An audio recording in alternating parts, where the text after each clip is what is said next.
Brian, how you doing, mate? Big up, Brian.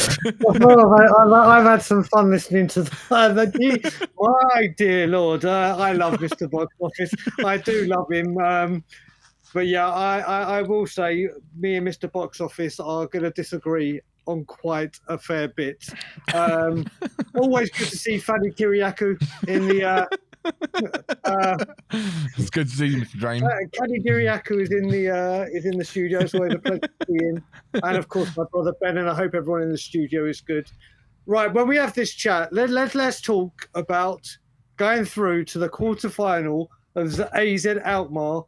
It is a post-match show. Let's speak about the match, shall we? Yes. Thank you very much, Brian. Bring a bit more normality to the fan show. That's what I like to hear. So talk to me about that game. The lineup I thought was brilliant, spot on from ANGE Postecoglou, and probably the strongest lineup, right, that we could have picked. Yeah, listen, the one thing I would have said, I would have liked to have seen Archie Gray, but doesn't matter, we got through, because I think Archie Gray has done at least deserved to see him in midfield at least. We had Van der Ven and Romero. We had an opportunity to see it. By the by, it doesn't matter now. We're through to the quarterfinals. Ange got it right. And today, I actually think Ange Postecoglou and the players, based on today, nothing else, deserve a little bit of credit and a little bit of respect. We're all quick to bash them. I'm very, very, since the Arsenal game, I'm very, very quick to launch criticism at Ange, but I've always said if I'm big enough to give criticism, man enough to give praise, and Ange got the lineup and everything right today. Yeah. There were a few shaky moments, don't get wrong, it's Tottenham, we always do it, but the job was to get through to the next round. I personally, even myself, thought we were going to struggle when we get a draw and eventually go out. Pleasantly surprised, brilliantly surprised. We got the win. And I have to say, I don't know what football Alex is watching, and he may need to go get those glasses checked. Because I said it against Bournemouth. I think Lucas Bergvall was fantastic today.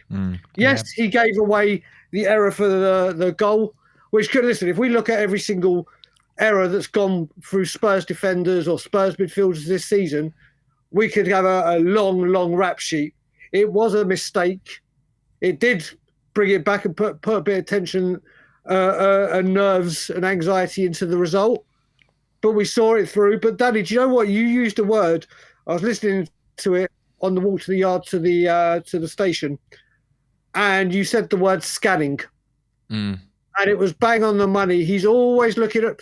He's got that before he gets the ball, he's having a look what's around. When he gets the ball, I think he put in I think, like you said, I think he's our most informed midfielder. Bar none. 100%. Bar none. And I said it even against AZ Alkmaar when we lost 1-0 last week. Even though he was very ropey to begin with, he does not shy away from responsibility. He doesn't go, I've made a mistake, let me go quiet, let me... I think he was great today. And another person who I heavily criticise and demand more from, James Maddison. Yeah, definitely. Again, I people will know that watch the show. I've heavily criticised him, but his build-up and a way to set up the third goal was fantastic. The way he just read to where he just dropped the shoulder. It was brilliant. I love that. It was brilliant. And I'm talking about this game. There's the whole thing today, this game and this game alone. And I think before we get into a conversation, Odegaard was great, but that's the difference Dominic Solanke can make. I mean, 9 times out of 10, another striker may have shot that ball rather than passing to Odegaard. Yeah. And that little flick of time, whether that was him going for a shot or he saw Odegaard, did he do much else? Not really what we've seen compared to previous games when his hold-up play and his... But fair play to the boys. I thought we were going out tonight. They proved me wrong. Ange got it right. And we move on to Frankfurt. Yeah, absolutely. Brian, regarding Ange Postecoglou, you know, we've shared similar views on it for a while. I think you've been more kind of like, get him out now. Yeah, after that performance and us still being in the Europa League, would you still want him gone like tomorrow? I've said, does this game change how I feel about him? No. Do I think, seeing that we have got through, he deserves to be able to play Frankfurt? Yeah, probably. Probably. Put it this way, if he'd lost tonight, I'd have been demanding he was sacked either before Fulham international break. Yeah. But there's a lot of people that have said give him the cups. I went away from that, but it showed. And again, something Danny said earlier, we looked better today playing as a counter-attacking team. But this is the concern I have with it is we can see that we have the players and they seem to be more comfortable and fluid playing that. Yes, again, it was AZ Alkmaar, a weaker opponents. But this is the kind of way we played against Manchester City. Yep. When we seem to be able to have these performances, it seems to be playing when he played counter-attacking football. Counter-attacking brand of football, as opposed to the kind of haphazard or whatever you want to call it, Premier League kind of style of football. So obviously Frankfurt, who looked very, very good against Ajax, is a much, much tougher opportunity, tougher opposition. And I think if you look at some of the chances AZ Alkmaar did have today, if that was Frankfurt, would they have taken it? Maybe. And what? Just before we go on, another person that I'm just going to give him a huge amount of credit for the one thing he did do. We've all been very heavily critical, and me included, Bissouma. That tackle at the end when Vicario made the save, I don't know if Vicario would have got to the shot, but fair play to him for getting there and putting the block in and making his body count. Like you were saying, Ben, we are through to a quarter-final. Yeah. In a European competition. Yeah, exactly. And first time since, 2019, since we got to the Champions League final. Talk to me about Romero and Mickey van der Ven. So good to see these guys back. I can't remember the last time they had a partnership together and lasted, best part of an hour. It did look a bit worrying when Van der Ven went off the pitch, I'm not going to lie. But talk to me about what you noticed from these guys on the game. Well, what I noticed with one of them is obviously there were a couple of opportunities where the one thing we know with Van der Ven that no one can touch him on is his pace. And there was a couple of times they broke free and you thought, oh God, this could be trouble. And then there he was. There he was to mop it up. It certainly adds an extra dimension. They are our best two centre-backs. There's no getting away from it. They played well. They played well with what's in front of them. Again, if it was a stronger opposition, don't know if they're that back at match fitness to sustain it, but they looked comfortable, didn't they? They did look comfortable. So delighted to see it. Got a bit worried, but I got worried when they took Van der Ven off because I thought, right, they might exploit the pace. They scored their goal pretty soon afterwards for a free goal or obviously the free mistake. And I thought, oh no, but then again, I understood it because we need to keep him fit.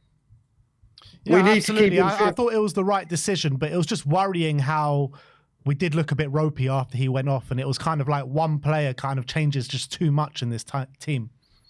Yeah, and it seemed like they were going for that left side, weren't they? Yeah. They were. Once Van der Ven went off, they didn't try and go down Romero's side. They did try and go down Van der Ven's. But like we've said, like you've been saying just before with Alex, the main thing to do was to get through to the quarterfinal.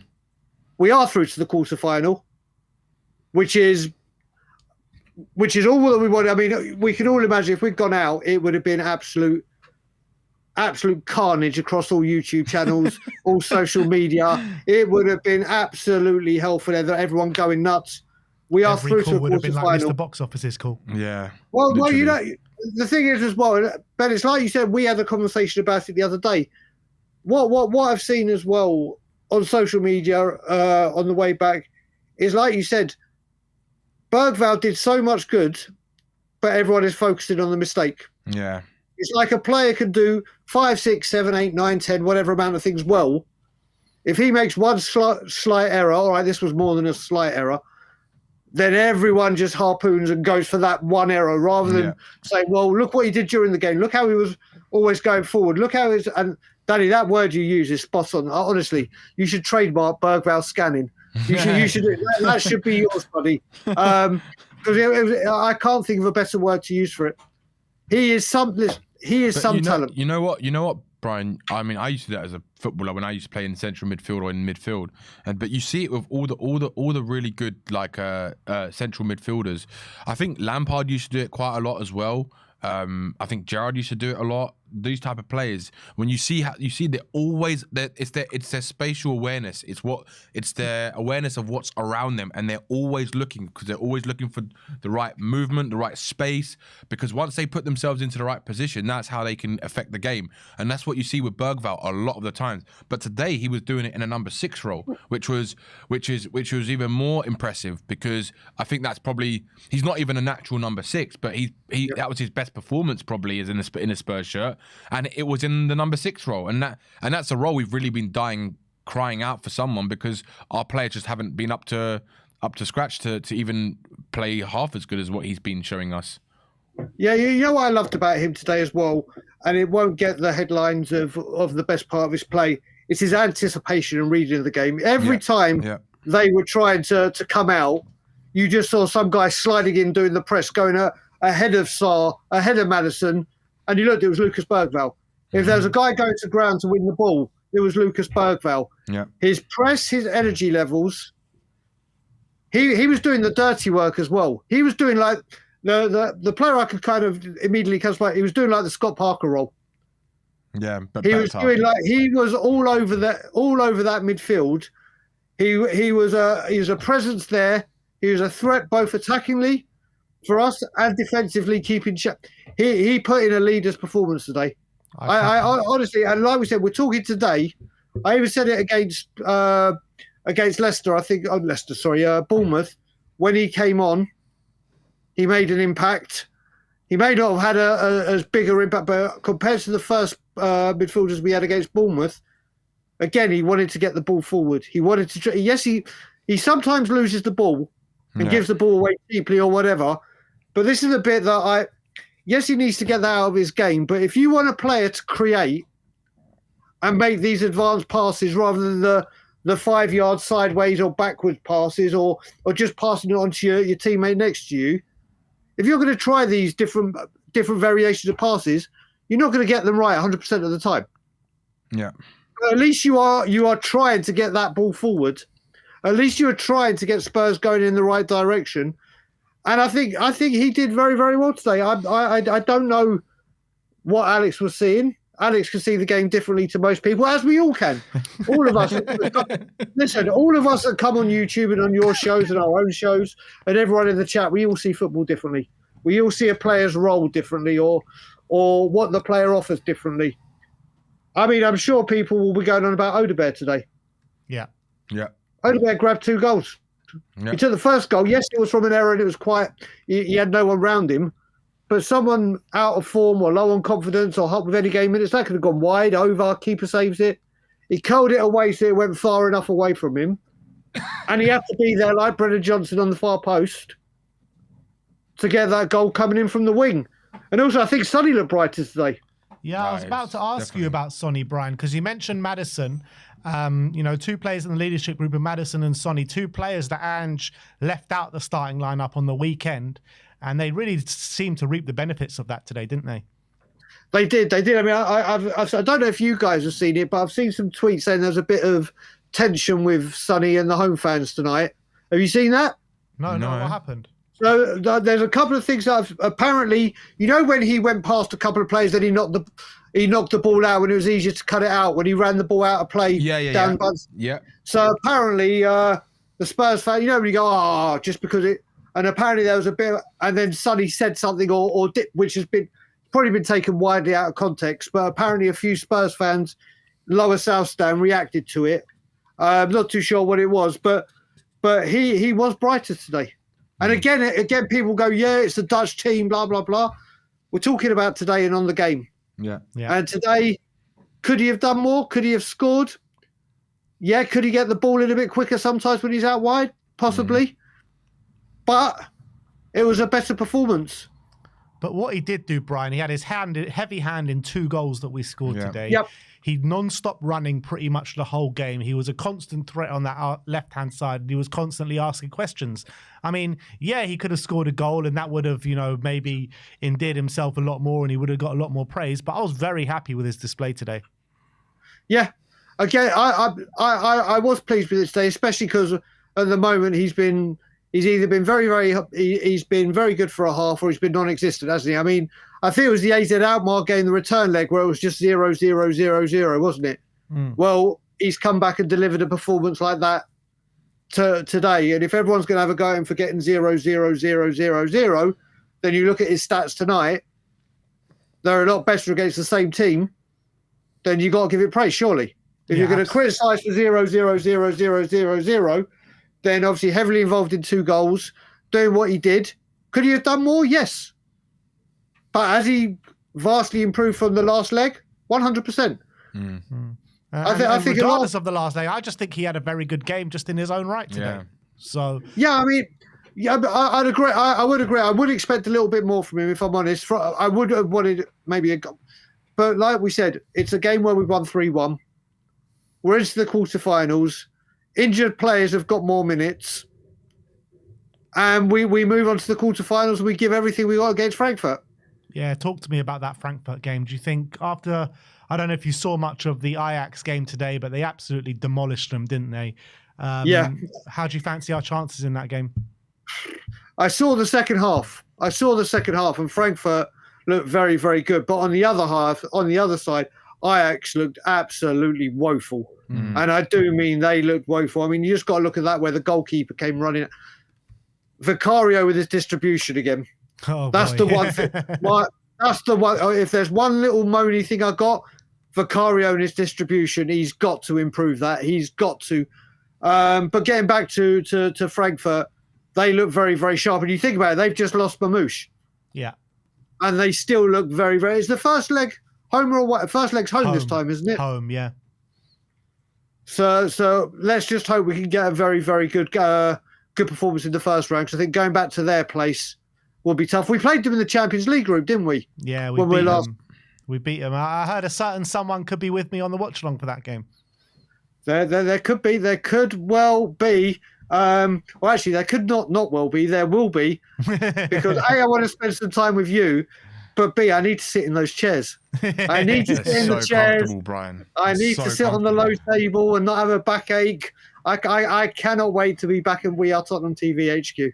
Yeah, and we can't wait to have you, Brian. So look, all in all, a very, very good day. And I think us Spurs fans deserve this more than anyone after the shit that we've been through over the last 3 months. We are into the quarterfinals of the Europa League. We live to fight another day, and let's hope that we can go all the way. So thank you very much for coming on, Brian. My pleasure, Ben. And Kani Diriaku, I'll speak to you later. No problem, Drain Bagels. See you later, boy. Pleasure. See you later, man. See you later, David. David.